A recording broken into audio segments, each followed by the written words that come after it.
আপনি জানেন না আপনার ছেলেটা অনেক আগেই জেনাকারী হয়ে গেছে, আপনি টের পান নাই। ছেলের হাতে স্মার্টফোন তুলে দিয়েছেন, ছেলে গোপনে গোপনে 10টা প্রেম করে, আপনি জানেন না। ও দুধ খায় না এখন, মনে করছেন যে ও দুধ খায়, ও অনেক ম্যাচিউরড হয়ে গেছে।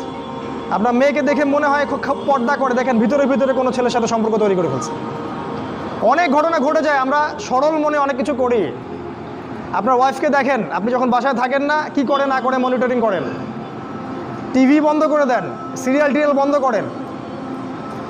এমন কারোর সাথে মিশতে দিবেন না যে আপনার ছেলেকে, আপনার মেয়েকে, আপনার বোনকে, আপনার মাকে বিপথে নিয়ে যাবে। কঠোর হন পরিবারের উপরে, কারণ আপনাকে আল্লাহ পাক আপনার পরিবার সম্পর্কে জিজ্ঞাসাবাদ করবেন, অবশ্যই জিজ্ঞাসা করবেন। বিশ্বাস করেন আল্লাহ পাক কিয়ামতের মাঠে আপনাকে আপনার পরিবার সম্পর্কে জবাবদিহি করাবেন প্রত্যেকটা বিষয়। আপনি দাওয়াত দেন, চেষ্টা করেন, তারপরে যদি ছেলে বেলাইনে যায়